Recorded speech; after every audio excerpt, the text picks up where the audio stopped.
so excited about just a good reminder that He is truly the potter. And today I'm going to be in Jeremiah 18. And it's kind of crazy because I read the chapter, and I was like, ooh, I don't know about this, right? But the more God started to show me and God started putting these things in my heart, the more I realized this really is us. So Jeremiah chapter 18, I'm going to read verses 1 through 4. The word which came to Jeremiah from the Lord, saying, Arise and go down to the potter's house, and there I will cause you to hear my words. Then I went down to the potter's house, and there he was, making something at the wheel. And the vessel that he made of clay was marred in the hand of the potter. So he made it again into another vessel, as it seemed good to the potter to make. So this is a time when obviously Israel, like always, was in some kind of trouble. But God told Jeremiah, go down to the potter. And he sat at a distance, he was watching the potter make something. And when he was watching him make something, God started to speak to him about the message God was going to give him for.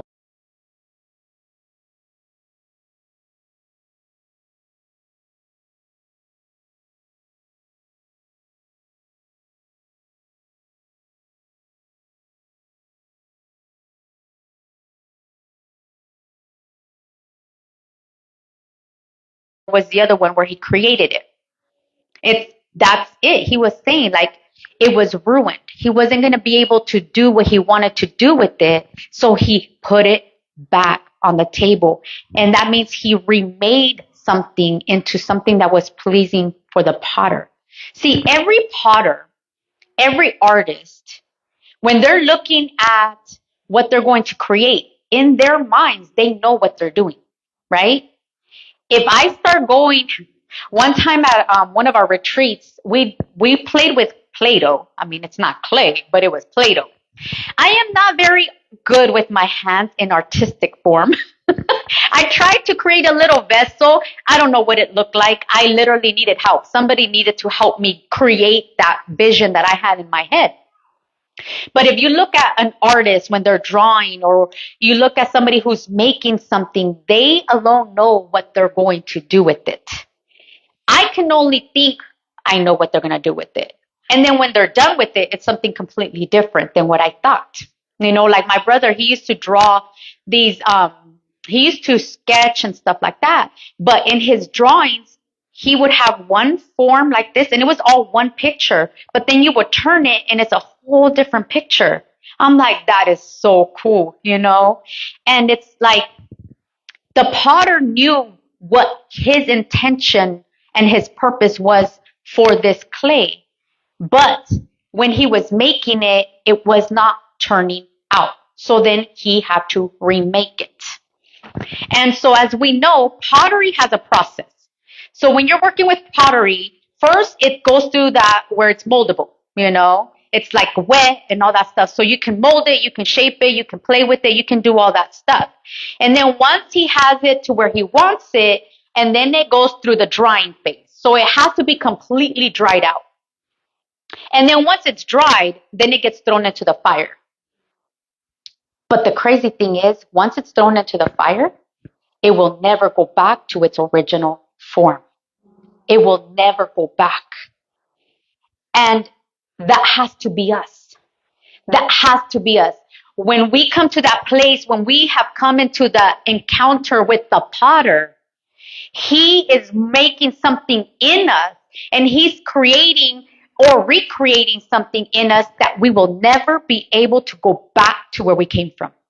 We will never be able to go back to the world and be okay with it. Now, we might have had a touch of God, and then we go back to the world. But if we know when we're in the world, something's always nagging at us. Something is always pulling at us, And I remember I didn't have like a full encounter with God at that time, but I remember I had a touch of God. And then, I still wanted to party. I still wanted to do my thing. So I did, I did my thing. And there was those times where I was completely blasted and I would feel this war going on inside of me. I literally felt a war, and I would feel the war between good and evil inside of me. And I would tell people, there's a war going on inside of me. And they're like, man, that's some good stuff. What did you have? What did you have that I didn't have? But it's like I literally felt the spiritual thing going on inside of me. I didn't know. I didn't know what it was about until I came to God later on. But this is the thing. When we have been touched by the potter's hand, his whole purpose for that is to shape us so that we do not ever go back to where we came from. Verse 5, it says, then the word of the Lord came to me saying, O house of Israel, can I not do with you as this potter, says the Lord? Look, as the clay is in the potter's hand, so are you in my hand, O house of Israel. See, in this chapter, because Israel continued to backslide and continued to go back into sin, and, they would rebel and they would resist God's will. They would always resist God's will and purpose for their life. So God's message to them was, can I not do the same? Can I not put you back on the wheel, O house of Israel, to shape you for my pleasure? You are my vessel. I have chosen you as my people. Do I not have the right as the potter to put you back on that wheel so that I can make something that pleases me? The crazy thing is, we can read Israel's story and be like, why could you just not get it? You know what I mean? Yeah, that's because we're reading it. But let's look at our lives. Let's look at our lives. We are not too far from Israel. You know what I mean? We are not that far where we're like, yes, God, I come back to God and I'm like, yes, Lord, I believe and I trust you and this and that. Life happens. And little by little, we start going back into, I'm not so sure about you, God. I don't know if you're really there for me. I don't know who you are anymore. And so we start to kind of go back into our sinful nature. But see, the thing is, God's message is, I want to create something with you that pleases me. See, it's not the flaws that make the potter put the clay back onto the wheel. It's not the flaws, because if you look at pottery, some of it has like the way it dries or the way it's in the fire. It creates certain flaws on it. It's not the flaws that cause the potter to put it back on the thing, but it's the necessity, okay, for correcting. Because when you look at a potter and they're creating something and it's not turning out the way they intended it, they push it back down. They push it back down and they start to reshape it again because it's not what they intended. It's not coming out the way they wanted it. So it's the necessity for the correction of his masterpiece. Sometimes we feel like we're getting put back on the wheel when our life is spinning out of control, when things are not happening the way we want it to happen. He's putting us back on the wheel because he's correcting something. There's a necessity for correcting something in our life during that season of our lives. We must understand sin creates brokenness in us.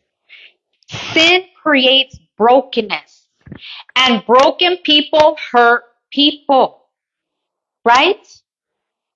Sometimes we're like, we've been handed a bad hand. And we're like, well, that's not my fault. Why do I have to pay the price? But that person's broken. That person's hurting. If that person's broken, they're going to hurt others. It's not necessarily their intention to hurt others, but they are hurting others. Just like when we're broken, we hurt others without intending to hurt them. Sometimes we are intending to hurt them because we can be petty, but that's the way it goes. Sin creates brokenness in us, but we try to put on Band-Aids. If you can put on that picture, we try to put Band-Aids on the brokenness, you know? I mean, that's us. This is us trying to fix our problems. Our heart is completely broken and we're trying to hold it together with a safety pin and we're like, it hurts, but I'm okay. I'm good. How are you doing? Oh, I'm good. We look like that. We look tore up.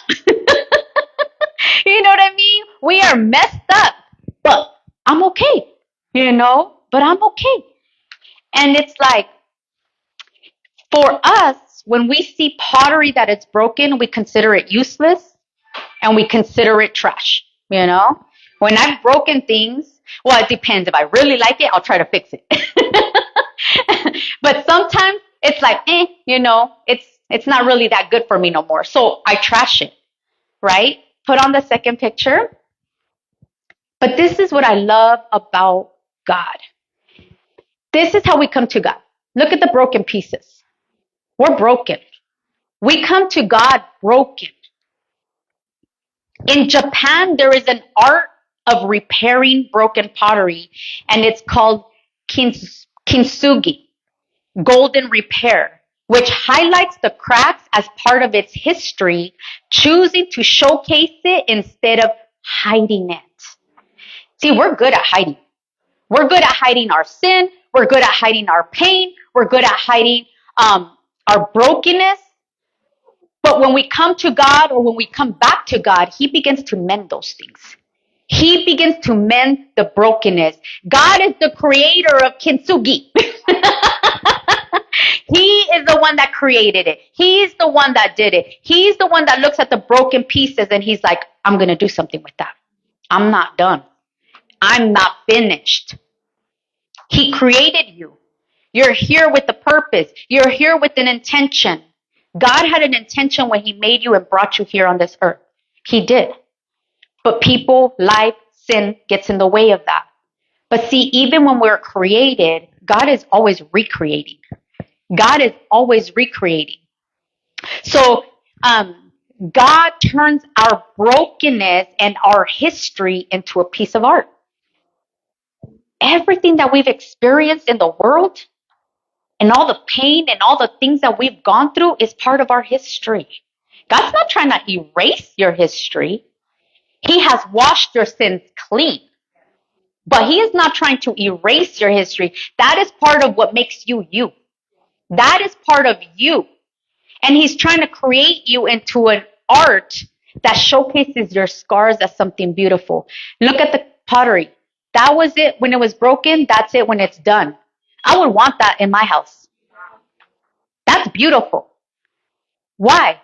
Because it's like, it's unique. It's something different. It's something that you're not going to be able to see. You're not going to be able to pick that up. You know what I mean?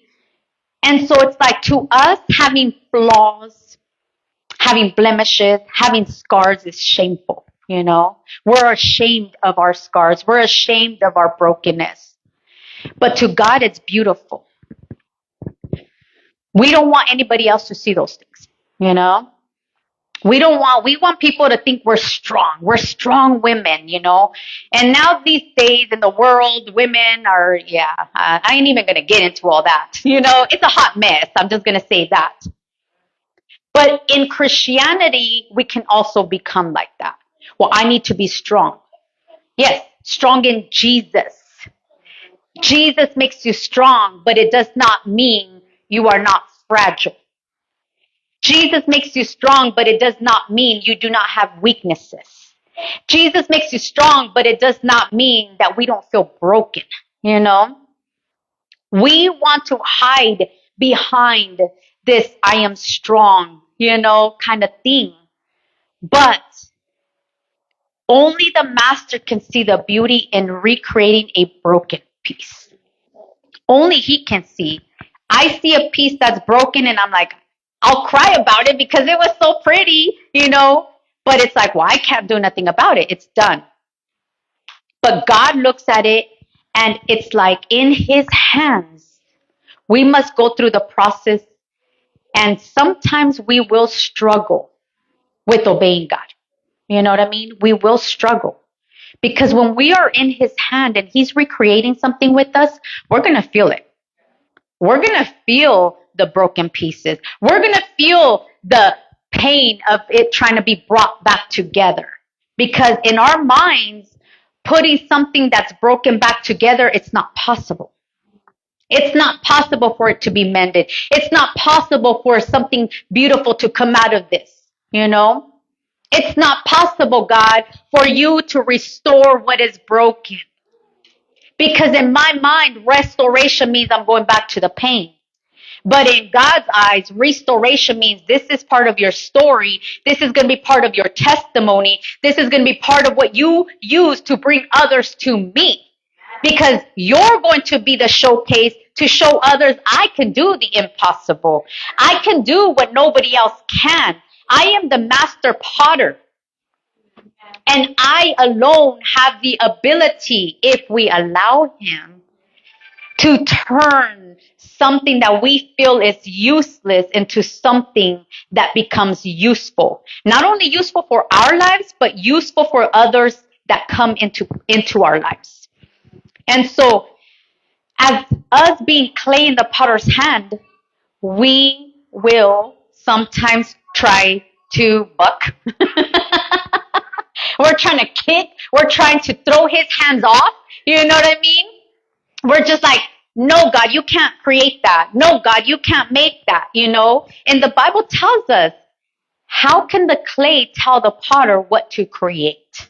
You know? We're nobody. Here we are broken. We know we're broken. We're hurting. We know we're broken, but we still have a hard time crying out to God. God, help me. God, change me. Or if we do come to that place where we're crying out to God, he starts to help us, but it's not the way we want the help. And so we're like, what are you doing? You're not helping me.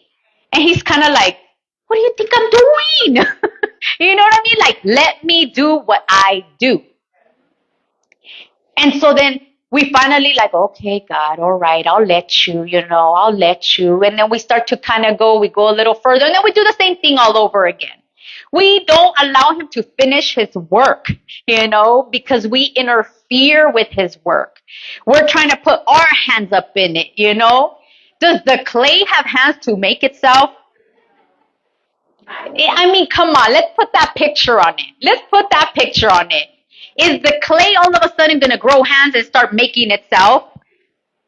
But yet, we're clay, and we think we have hands to make this thing. You know what I mean? Like, how do we make sense?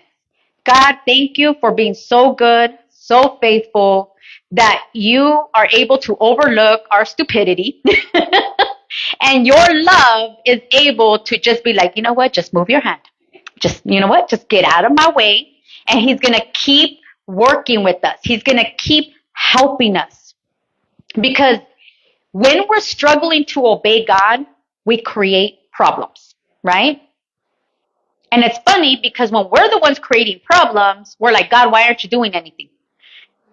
And he's like, you're in my way. You are creating the problem, and now you want me to go and fix your problem. Well, yeah, you're God. Oh, all of a sudden you're God, all of a sudden. But it's like we do this. We create problems because our nature does not know how to trust God. It's like it's totally opposite of trusting God. We trust ourselves more. But we need to understand we put ourselves in these messes. We create these problems. And so when he puts us back on the wheel, he's reshaping those areas that we're struggling with. We all have things we struggle with. It doesn't matter how long we've been serving God. We're always going to have things that we struggle with. But if we allow God, he's going to go and he's going to put you on the wheel, and he's going to take out those things, those bubbles, those kinks, those things that are causing a hindrance in our life. Because we want God. I didn't come to God just to have a form of God. I want God. I need God. And I know I need him because I know who I am without God. I know who I am. I remember who I am without God. I am not just broken. I'm angry. I'm hurt. And I'm doing everything that makes it worse for myself. I I keep putting myself in situations that I wish I was never in, but I don't know how to take myself out, so I continue to go deeper into the hole. And all along, God's love for me just continues to try to pick me up. He picks me up. He wants to create something inside of me that makes me useful and pleasing to Him for His kingdom, for His purpose. The church of God, it's His home. It's His making. It's His creation. He did not make a mistake with us. He did not make a mistake with you. He chose you. He called you out of darkness. He's trying to draw us back in. If we have left, if we have turned away from God, He's trying to get your attention. He's trying to bring you back to that place. He sees the hurt. He sees what nobody else sees. You know what I mean? He hears the cry that's deep in your heart that nobody hears. And He's trying to bring you into His house. He's trying to bring you into the potter's house. He's trying to give you the ability to know true freedom, to know that you are truly a masterpiece of the King. You are a masterpiece. Let's not try to cover up our shattered and broken pieces. You know, as Christians, when things are wrong, we somehow feel shame that things are not right because everything's supposed to be perfect because I'm a Christian. No, we are sinners saved by grace. It's the grace of God in our brokenness, in the shattered places. It is for His glory to be able to come in and fix those places without our hands touching it. That's the only way we give God true glory. But if we're trying to help God, that's not giving Him glory. You know, it's only going to be part of a masterpiece. But when we give Him our heart, when we allow Him to shape us, when we allow Him to reshape us, then He's going to be able to make it the way His intention was for us. Our situations, our circumstances are meant to shape us. Do we know that? Let's not run from our problems. Let's not run from our struggles. Let's not be ashamed of those things that we face. We need to embrace them. Because that situation, that circumstance, whether we like it or whether we don't like it, it's creating a masterpiece. It's shaping me and it's molding me.